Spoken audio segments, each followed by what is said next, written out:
At T-Mobile, our critical mission is providing unparalleled 5G coverage for when connectivity is mission critical. Introducing T-Priority, America's best 5G network experience for first responders, even in times of congestion. More capacity, faster speeds, better coverage.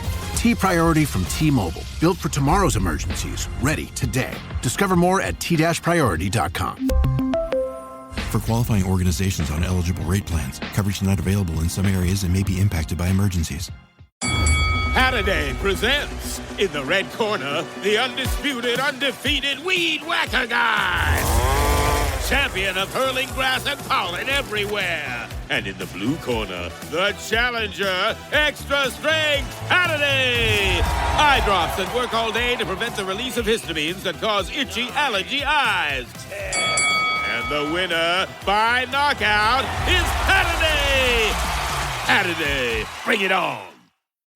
The secret to being an entrepreneur is not the ideal. Everybody has ideas. The problem is, how do you go and then you start implementing and you start working on it on the daily routine? Because at the beginning, you can't devote yourself full time for that. So you need to find the room for it. And then you need consistency and you need perseverance and you need just to grind through it. And this is when 99% of those ideas fall. It's not about being good or bad, or not even about competition. It's about doing the never-ending slow process, especially at the beginning.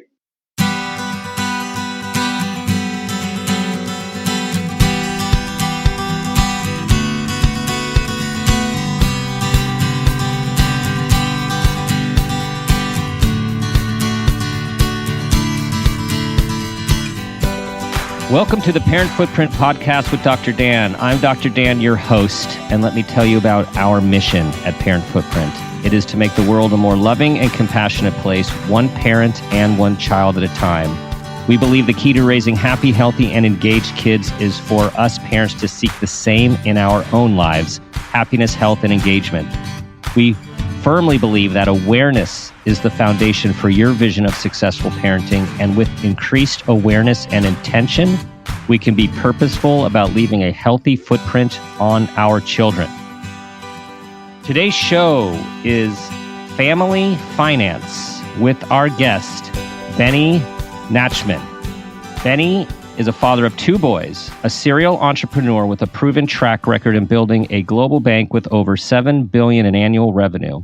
He recently founded Jassby, which we'll be talking about today, the mobile wallet for the family, with a mission of helping parents teach kids about money. Now, Benny, I was going to say a lot more about you, but I want you to tell everyone about you. Welcome to the show. Hello, Dan. Thank you for having me, and thank you for saying kind words about me. That's always refreshing and surprising at the same time. There's a lot to say here, Benny. So let's start with your story. What was your road to becoming an entrepreneur and one in finance and all that you have accomplished? Okay. So, I once, there's a quote that I love. I once read an interview. I think I'm going to say the name wrong probably, but the former president of France, and I think his name is pronounced François Hollande. And I once saw that interview, and he said that his career was one never-ending series of mistakes. And, so I don't know. I'm not sure that I exactly planned it. I was born and raised in Israel. You can probably still hear it from my accent. I'm here for about 15 years, something like that. Followed my wife. I'm an attorney by profession. I always tell people, don't hold it against me. I haven't practiced in many years.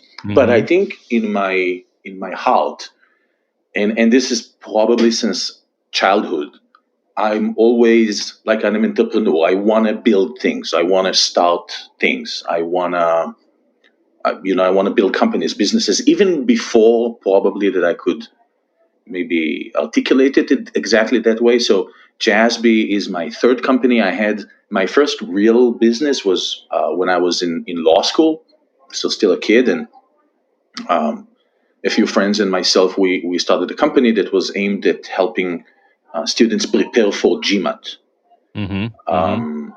And, I finished law school. I went into practice, which at the time I was debating, do I really want to do? And in retrospect, I think it was one of the best choices that I've made, because those few years that I've practiced told me and taught me a lot about life, business, how to do business. And part of my practice was around the office that I worked for was around banking, more ancillary. So I did some, credit card processing agreements and anti-fraud software. It was always around high-tech, and a little bit of this was around fintech, although in the time it wasn't really even called fintech. And then I joined, there's a fine line, I think, between a commercial attorney and a business development person. So at early 2000s, I joined a small company or medium-sized company that was a payment service provider as a business development person. We sold that company in 2006, and at that point, I'm in an interesting point of my life. So I'm already here in the U.S. and live in the Silicon Valley. We just talked about a few minutes before we started that I lived in Santa Clara for a while, and my wife, who is the real brains in the family, is a computer engineer, and she worked for some chip developer, and I was, that's why I came to the US. I followed her, and so we sold the company, and I was basically sitting home, and my wife going to work every day, and I was kind of unemployed, and I didn't want to know what to do with myself, and I didn't feel like going back to being an attorney, and I don't know, so almost, I think, as a kind of a joke, one evening I told my wife that I'm going to start a bank, because my job before the company that we sold, my job was to manage the relationship between us and the acquiring banks that we work with. And at the time, again, this is starting early 2000s into the mid 2000s, e-commerce started roaring back. And what I saw is that how the legacy banks are very good at physical point of sale processing of cards and other services, so very local. But when it came to online, to the internet, and especially international, they were less, swimming well in the waters, if you will. So I had a very basic idea of starting some online processing company to do just that, online transactions that especially are cross-border, meaning one merchant sits in one country and the buyer sits in another country. Those transactions are a little bit more complicated. So, I told my wife, I'm going to start this kind of company, and maybe I'm going to start a bank. And, again, I was bored, and I started doing it. And the more I worked on it, the more I fell in love with it, and the more Kool-Aid I drank, because once you are, right, it's human nature, right? You start getting absorbed more and more and believing more and more. And this was the start of my second company, which again was in 2007. It's called Credorax. Credorax is a global acquiring bank and processor. I was the CEO until 2016. We then brought a professional, quote unquote, CEO to run the business. It became very large and very operational. I'm the chairman of the board of Credorax. I'm still a large shareholder. And Credorax today has bank licenses in, I want to say 28 countries, maybe 29. Wow. I never remember exactly. Something along these lines. We process for thousands of merchants, billions of dollars a year. Company is profitable. And so I've been, engaged in fintech, if you will, for a lengthy period of time now, well over 15 years, maybe closer to 20 years. And that's my thing. So in 2016, I stepped back, as I said, from the day to day. I took a year off. I did some consulting with local, I live in Massachusetts now, so I did some consulting work here in New England for a few banks and a couple of universities. And in 2017, towards the end of, I started Jassby. So, that's all the way up to Jassby. And we're going to talk about Jassby. But before we talk about Jassby, my first question is, what did your wife say when you said, "Oh, yeah, I'm gonna start a bank"? So she's used to me and my In your ways. and my wild statements. And I have to say, so it's I'm super fortunate in that in two ways. Well, a lot more than two ways, but with this regard is one that I think at the beginning of my career, I never had the worry or the burden of being a sole provider. So I can always do my adventures and know that even if they go wrong, at the beginning it was just my wife and I, and then we had our first kid and then the second, but I always knew that there would be food in the house. So it's very stressful to start a business or a company, but the fact that I wasn't the only breadwinner, it goes a long way. But I'll tell you even more than that. We were both, so when I started Credorox, I did it, I was so naive and so stupid. And I always tell people, had I known then what I know now about banking and about fintech, I would never have done it. Never. Not in a million years. Huh. And not knowing, ignorance sometimes is really helpful because you don't know what you don't know. And then you start without realizing how difficult it is, and you just roll with it.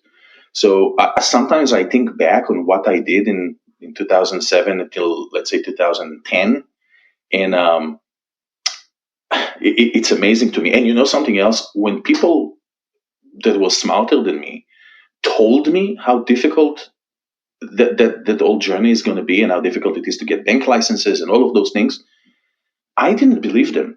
I thought that they're just like, they're old. They don't know what they're talking about. They're stupid. I know better than them. And it wasn't, it obviously wasn't true. But again, youth and ignorance, they have their virtues. So not only my wife was on board with it, but think about it. We sold the company before. We had a little bit of money. And instead of yelling at me that we need to put all this money into buying a house, she was completely okay with me putting all of this into this crazy startup of starting a bank. And, so she's like crazy like that together with me. Well, and wonderful to have such a supportive partner, and also, just highlighting the fortune of not having to worry about your family's going to be homeless if this thing doesn't work, right? So like that safety net, that's really helpful to say the least. And the other thing, because I know in our audience, our listeners, there's a lot of children who are future budding entrepreneurs, and so as you are a serial entrepreneur, that mentality of, they don't know what they're talking about. It can't be that hard. I have to say, from my experience of entrepreneurship and also many that I've known, it's not uncommon for the entrepreneur to be, I'll show them. It can't be as hard as they're saying. Like, isn't that a key, even in hindsight, if it looks a little dumb, isn't that a key attribute, though, of those that push the limits to create and innovate? 100%. So, again, I think about this today, and so I'm lucky because it worked. So I can sit and laugh and say about myself that I was stupid. It's true, but it was always like that. So I can tell you that I think one of the reasons, one of the motivators that pushed me into going into business after I was an attorney for a few years, if I'm honest with myself, I would never have admitted at the time. But I think today, again, when I look back, even that before I started Credorox, was as a young attorney, I was looking at some of the clients that I represented, and I was thinking to myself, well, I can do that better. Oh, well, if he can do that, I can probably build something much, much bigger. So this belief that everybody else doesn't know what they're talking about, even if they're experts and you know better than them and you're going to show them. And the more they tell you, that the more you say, no, it's not like that. I demonstrate how it should be done. So there is there's a big part of it of like a show off or like this unreasonable belief in yourself, and but then you need a little bit of luck or a lot of luck and a little bit of actually go and do things and not give up in the middle, because at a certain point it hits you that they were right and it is really hard, Right. and all of those things that you thought they're going to just work, they don't, and Yeah. the trick then is not to give up. Yes. And when we think of parenting and we think of our kids who are idea generators, and especially when the kids are young and they don't see limits. And then, of course, as they grow up and we as parents inadvertently and society kind of shows limits to our kids. So I'm thinking of a story here that's leading to a question for you. And having one child in particular of mine is highly creative, very entrepreneurial, and he had so many ideas growing up, and ideas for his businesses and how he was going to make his lemonade stand business more efficient, and how and build this machine and the squeezer, and all of these ideas would come up against eventually reality of what it would take to prototype a juicing machine. And actually that juicing machine does exist pretty much for $10,000 in the restaurant business.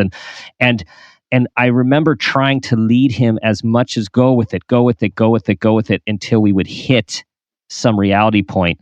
And then it would be crushing when I delivered certain information or pulled something up on the internet. And I always questioned, like, gosh, did I do the right thing there? Could I have kept this thing going longer, like with this entrepreneurial and creative spirit?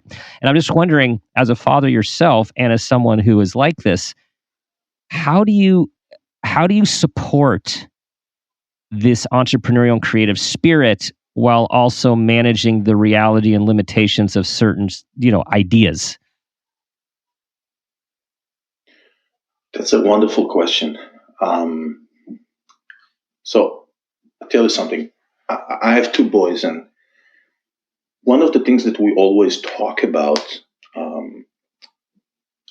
I always tell them, and I really believe it, is that the secret to being an entrepreneur is not the idea.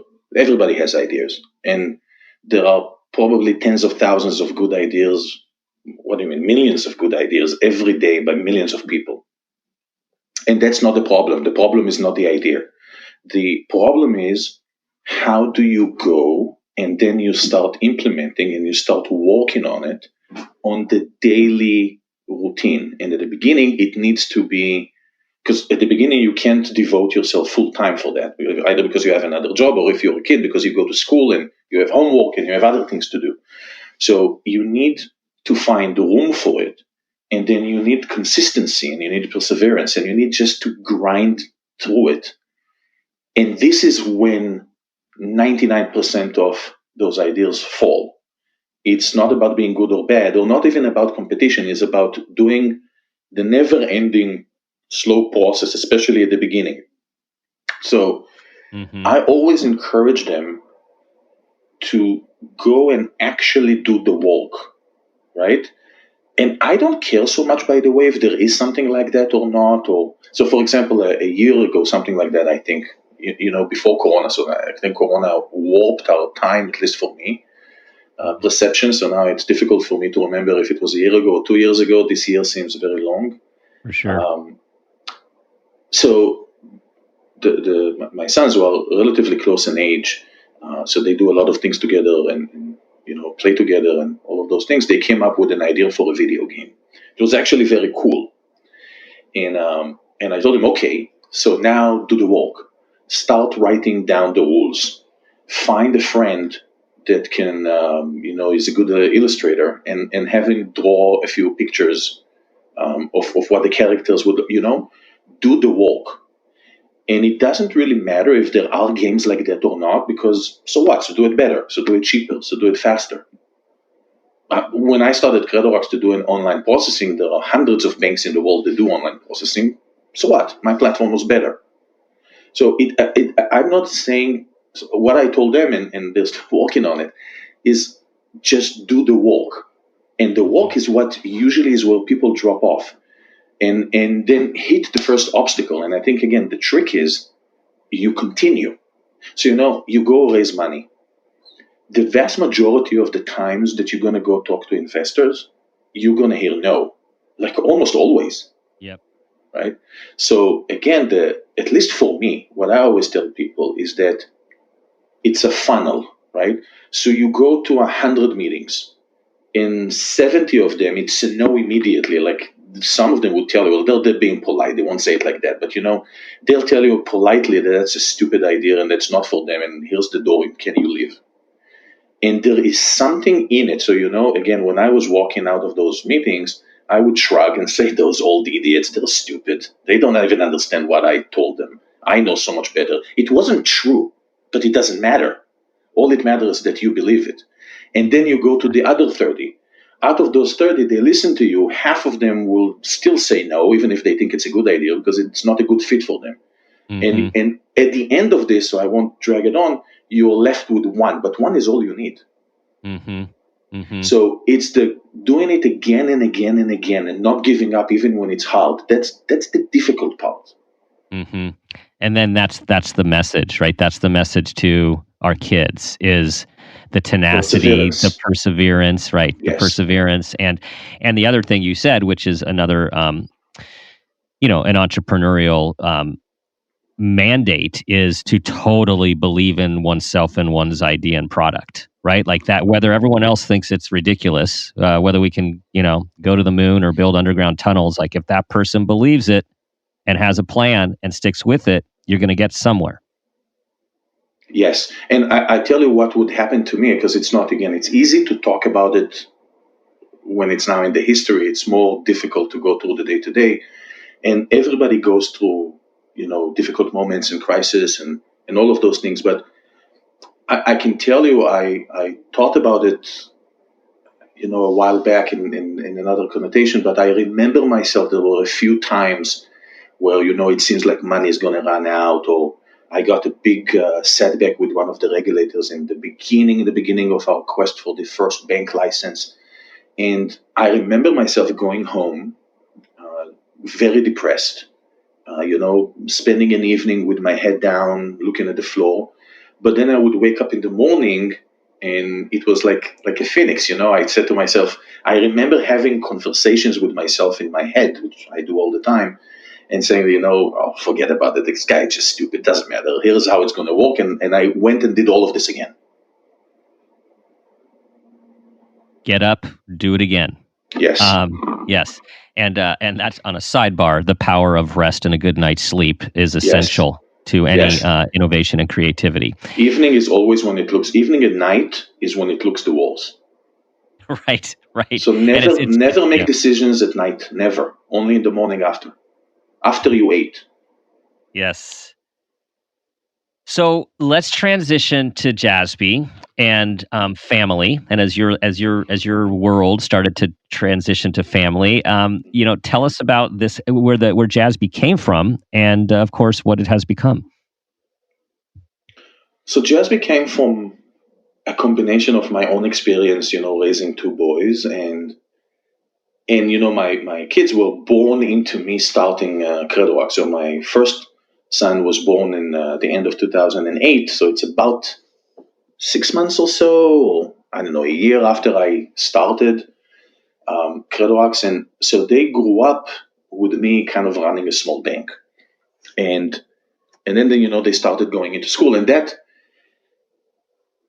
whole experience has showed me a few things. So one, is running a bank, and especially a bank that's very specialized around credit cards and debit cards, because we don't do regular banking. You can't walk into, there's no CreditWalk branch. You can't open an account. We don't deal with individuals at all. It's only corporations. It's only credit card processing or payments processing in general, FX, those kinds of very specialty things.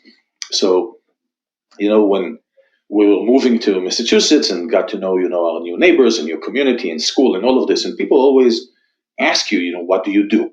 And it's complicated to explain, especially because people don't want to, hear all those boring regulatory details. So I started saying some things like, hey, I work for a company that processes credit cards, and it's fascinating how people are so curious about credit cards, and everybody always have a question about it, or they want to tell you a story about it. So through this, I got, I think, some very interesting insight to what people at large think about money, about banks, about cards, about how they perceive all of those things, what they understand about them.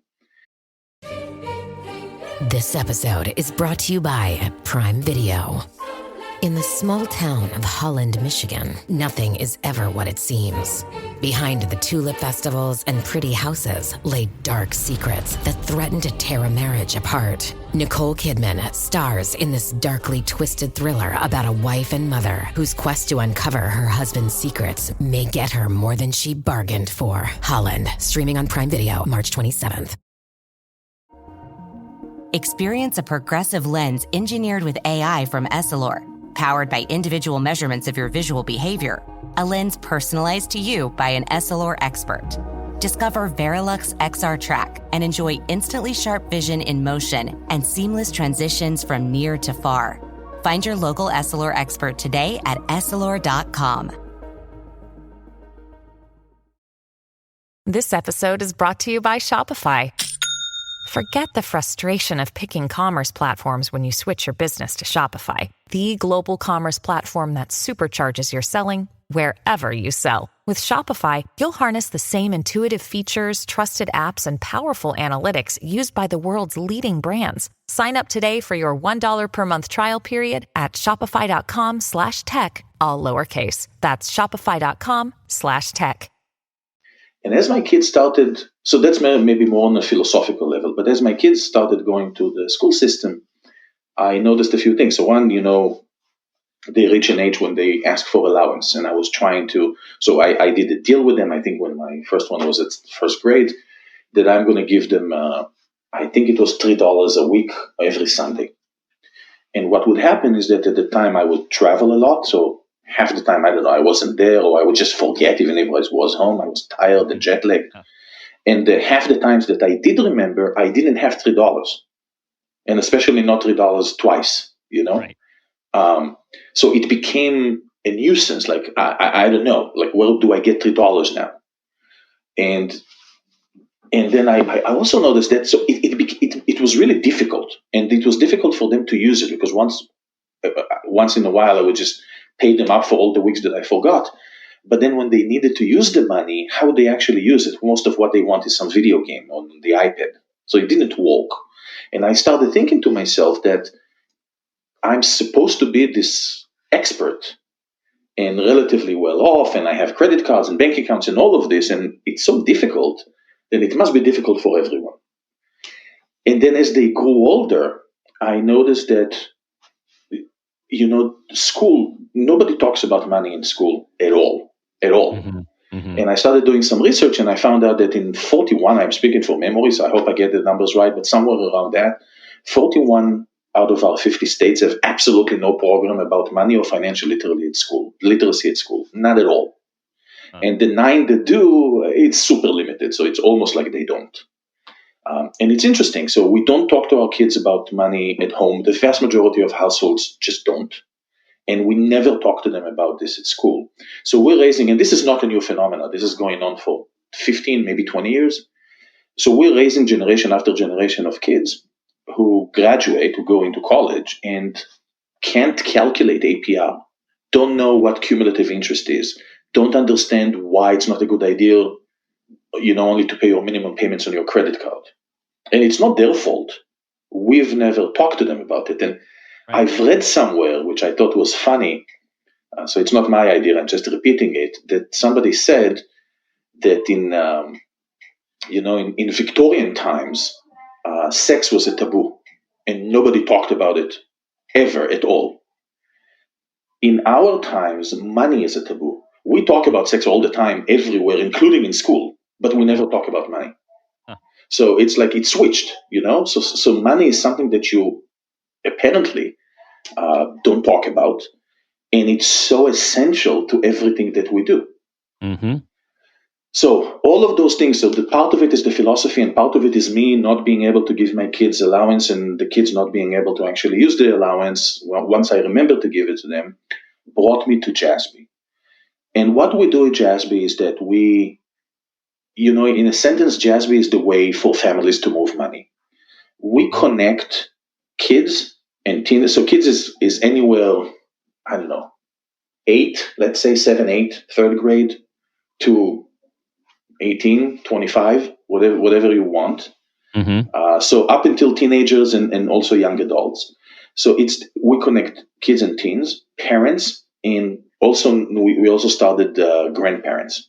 And the idea is that the adults, parents and grandparents, they give money to the kids. They give money in a digital form. So, our kids today their life is digital, right? It's the tablet, it's the phone completely. Mm-hmm.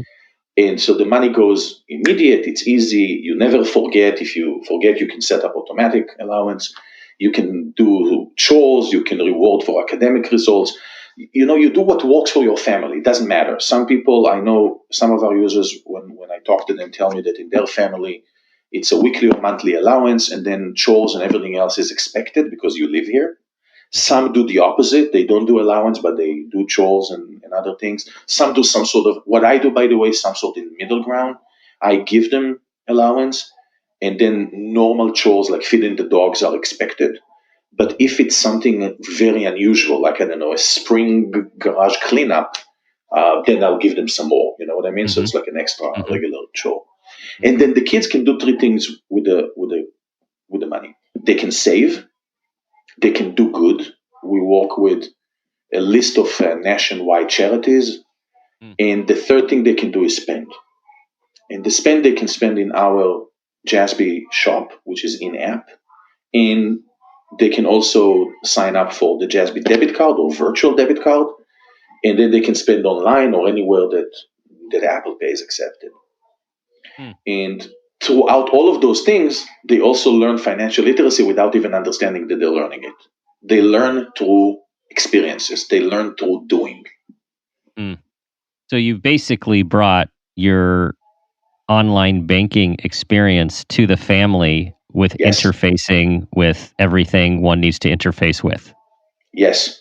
Without ever calling it a bank and without ever talking about financial literacy, but it's super embedded within. Mm-hmm. Mm-hmm. And so, because this is so much more, I'm going to say some apps that many people know of, like Venmo, where people are transitioning money. And so this is beyond Venmo because there's so much more built into your platform. Yes, Venmo is very peer-to-peer, right? So Venmo is me giving money to you. And I know they're a super company. I don't mean to disrespect in any way. That's not what I mean. And I know they can also let you pay, but the essence of what they do is peer-to-peer. Mm-hmm. We also do peer-to-peer, but it's meant again within the family unit. So it's very familial, and it's meant for most of the usage is for the kids and teens.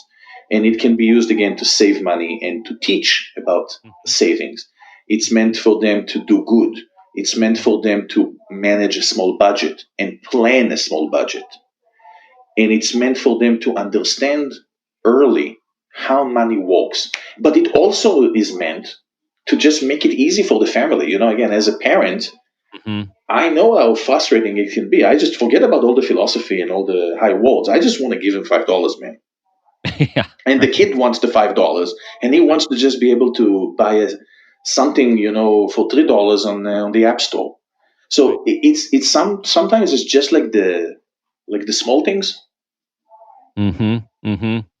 Right. And just an example, the other day, one of my kids was needing some money for gas and was out needing money from gas, and my app wasn't working or wasn't set up, and my wife was in a meeting, and it was like this whole thing happened as a result, it could have gone much simpler. And of course, now I know about Jassby, right? Like there's simple ways to live now. How technology. I mean, what I like about what you're saying is there is the practical aspects of the app and everyday living. And then there's also the philosophy behind it.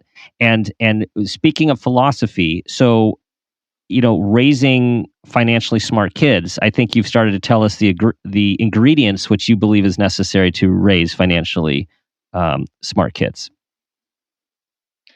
Yes. So I think, so it's a few things. One, just have the conversation. So more and more I learn, again, we don't talk about it. Not in school, forget about school. In our family, it's something that we control. And still, vast majority of households, there is no to very limited conversations about money. And I don't know exactly why. I have some assumptions and I have some things that people tell me. And oftentimes it goes like into two reasons. One is that people feel two things. One, they feel they don't know enough, and they don't have the confidence that they can explain what interest is or what APR is and how exactly it works. And the second point is that they feel that they don't necessarily live up to the expectations. So if I don't save enough or at all for my salary, who am I to tell my kids to save? Because I don't do it, right? And so I think it's kind of a combination of one of those things, and maybe other. Maybe they just have time. Maybe it's general embarrassment, and people are afraid of money. People are afraid of banks. I read there was a poll. It's not new. It's from a few years ago where they interviewed millennials, and I don't know, 70% or some ridiculous percentage like that said that they would prefer to go to the dentist or have a dentist appointment than go to their bank. Wow. Yeah. So we have this intimidation factor when it comes to money and banks. So maybe that's a part of it. So if you use Jassby, it gives you a way into this conversation, and it doesn't have to be sophisticated, and you're not expected to be some college professor of economics, or you're not supposed to be Warren Buffett. It doesn't matter. And the vast majority of cases, you know more than your 10-year-old about money. And all they need is the basics. Okay. Right.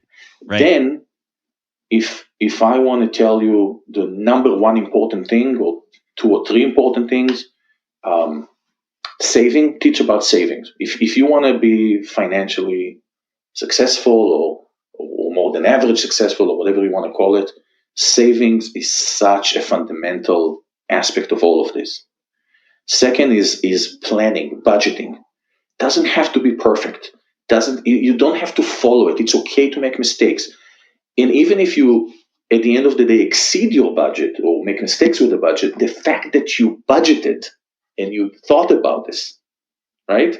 So, again, CreditWorks now is a much bigger company, but through the history and now with Jassby, which is still a startup, startups exceed or break their budgets all the time. It's a normal occurrence. But so imagine if I would go to my board and say, last year we exceeded the budget, so I'm not going to plan a budget next year. It's ridiculous, right? Nobody's ever going to say it, right? It's stupid. Right. Of course you're going to budget. And then if there are mistakes, or if in a certain quarter you need to do more, then okay, but at least you know what the baseline was. And I feel, so this is so essential. It's okay if obviously your kid is not a publicly traded company. It's okay if he exceeds the budget, makes mistakes, loses, whatever. But if he goes through some very basic process, thinking about budgeting, it helps a lot. And again, it makes them be more successful as they go. And there's tons of data that proves this, by the way. It's not just me talking. There's tons of data that shows this. And the third thing I would say, one more thing, I know I'm long-winded. Go ahead. Is give back. And again, at least for me, I come from very humble beginnings. My father passed away when I was young, when I was a kid, and my mom was a homemaker that never worked. And I grew up not far from poor, if not poor. And when my kids were born, and we're so lucky to be able to give them so much more, but one of the things that I was worried about is they don't grow up to become assholes. Right. So give back is so important. So it's saving, give back, budgeting. There's the formula: saving, give back, and budgeting. And if there is a fourth, I think the other thing you said is teaching the basics. Yes. Right. And it's for a lot of parents who don't, who aren't in the financial industry, in the banking industry, it could feel overwhelming. How am I going to explain this to my kids?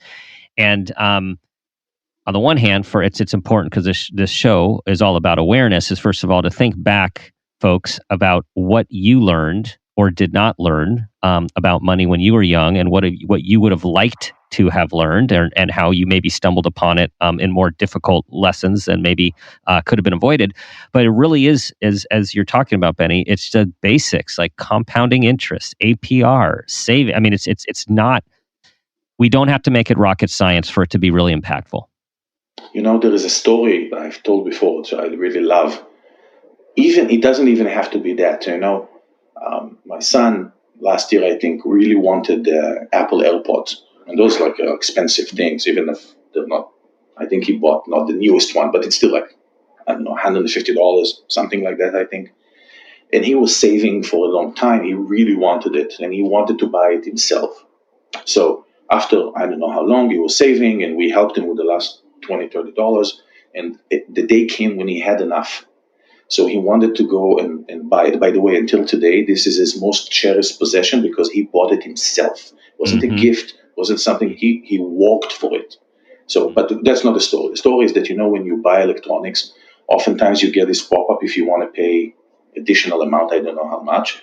Then they give you a accident insurance if you break them, if you lose them, if this whatever. So he never heard of this, and he had enough money just to buy the things. And then when the message came, do you want to pay another $20 to? I don't remember what they call it, but it's like an insurance, right? They don't call it insurance. Yeah, right. So he didn't know what to do. So he came to me and said, Dad, look. So we spent 3 minutes talking about, where are you going to use this? At home, or are you going to take it out to school, or are you going to use it when you go to visit your friends? What's going to happen if you lose it? How devastated would you be, or would you be okay with it if you need to pay a little bit more to get one of them back, or something like that? Really a couple of minutes maybe. And then I also told him, man, it's like what you're buying here really is insurance. And when we drive our car, we insure the car, right? And here's why. Because what happens if the car gets stolen? Then we don't want to need to buy a new one. The risk is too big. We insure our house, right, for exactly the same reason. So with those 3 minutes and this one example about the car, he now understands insurance. At least basic. Again, he's 12. It needs to be a PhD. But if you ask him today, he still remembers it. Why he remembers? Because it wasn't a boring lecture of me telling him, okay, son, today we're going to talk about insurance. It was something that he really wanted, that he really needed, a decision that he needed to make relevant to his life. Now he knows what insurance is. Mm-hmm. And that's a great example of taking something in the moment and teaching a larger concept. And we know with our kids tend to pay more attention when something is relevant to them and is meaningful than when we just sit and talk about some concept that's out there that we need them to know when they're older and they hear like wah wah wah wah wah wah wah. So thank you for that story, because it is it just shows how there's so many teachable moments that our kids bring to us, and how we need to be mindful in those moments and purposeful about the lesson and the communication that we want to deliver. Okay, Benny, parent footprint moment time. Tell us about a time when you became aware of yourself as a person or as a parent, and that new awareness had a positive impact on your child. So, you said this to me, that you're going to ask this question, and now for 40 minutes and 41 seconds, I've been thinking about it, because it's a difficult question.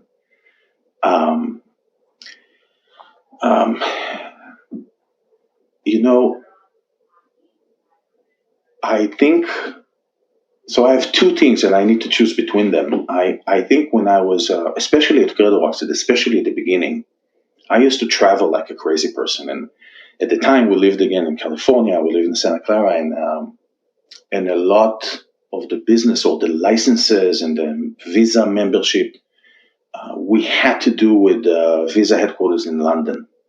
So I was traveling a lot.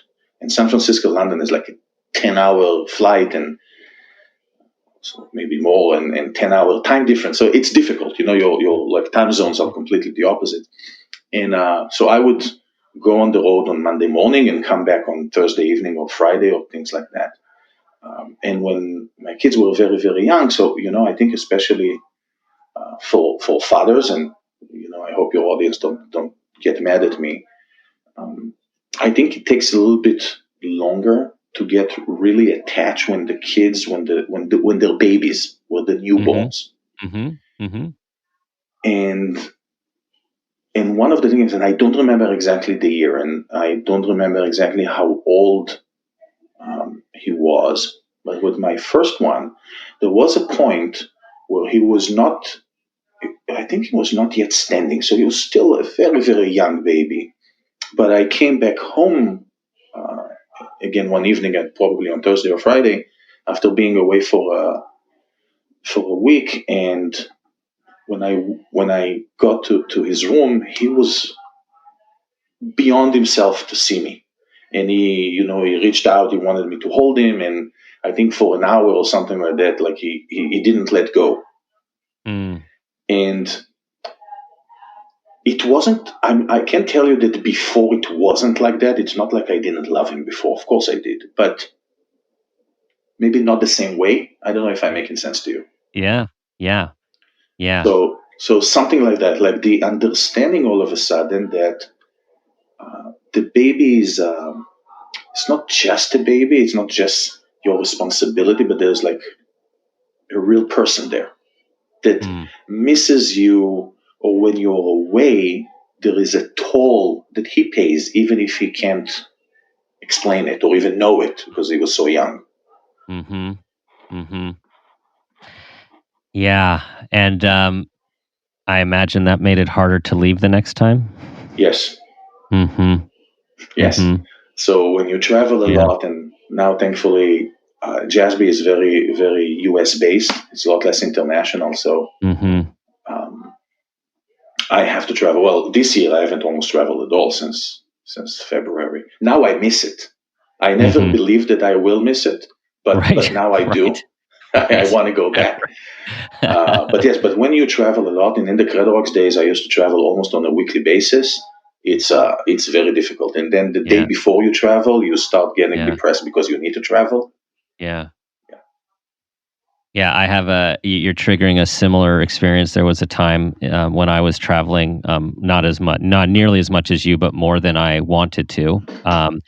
And we were away at at our family's house, 3 hours away, and I needed to leave early on a Sunday to go catch a flight when everyone else was staying, I believe, for another day or so. And my son, who was young at the time, I remember I went to kiss him and hug him goodbye, and he was playing with his cousin, and he looked up to me and he said, "Dad, where are you going?" And I told him where I was going, and I'll never forget this. He said, "You're leaving again?" And it just crushed me. And the whole drive, I had a 3-hour drive to the airport and then the flight. And the whole time it just really made me think about, being mindful about these decisions and these travel, because I guess we matter more than sometimes we think. Yes. Mm-hmm. Yes. Especially again, when you have kids, and so when they're super young with their babies, maybe they don't care. And then at a certain point, they care a lot. And then I think where probably my kids are now starting to be, where it's like, okay, see you, man. See you when you get back, Dad. Right. It changes. It totally changes. Not the feeling, not the connection, but the face-to-face. Of course. Yeah. Benny, tell everyone where they can get Jassby, anything they need to know about downloading, signing up. Okay, so you can go to jassby.com. It's JASSBY.com. Sign up for the debit card and download the app and use it. So 2 things maybe I'll tell you. 1, the service is completely free. We don't charge you anything. to use the app, to use the debit card, to sign up for the debit card. So go and give it a try. The second thing I will tell you is that our service, because it's a financial service and it's regulated, and we work in partnership with MasterCard and with a couple of banks, then when you sign up, you don't sign up for a video game. It takes a few minutes. We need to verify your identity. We need to make sure that all the regulatory restrictions and regulations, that we abide by them. So we've developed this really cool bot that guides you through the process. Depends on how many family members you sign up. So 1, 2, 3 kids, your wife, grandparents, right? So it can take from 2 minutes to sign 1 parent and 1 kid to 4 minutes to sign, 3, 4, 5 family members. But it's really painless. So go ahead and give it a try. The debit cards are brand new, by the way. So you can go right now. They're live. I'm super excited. I use mine all the time. So by the way, when you sign up, you can get your kids' debit cards, but you can also get yourself. And I got one myself. I put it on my Apple Wallet or Apple Pay. I use it all the time now. That's like my default. It's really cool. That's really cool. And congratulations. You talk about it with ease, but we know that the starting the startup and from start to now is a big deal. So congratulations. Thank you. All right, everyone. That is our show. Family Finance with our esteemed guest, Benny Nachman. And Benny, thank you for just being just genuine, authentic, and sharing your story with us today. Thank you so much. It's been a pleasure. Everybody, you know what to do. Check us out, www.parentfootprint.com. Subscribe to the show. Tell others about it. Join us in the mission of making the world a more loving and compassionate place, one parent and one child at a time. Be the person you want your child to become. Be kind to yourself. And as always, ask yourself the guiding question, what footprint do you want to leave?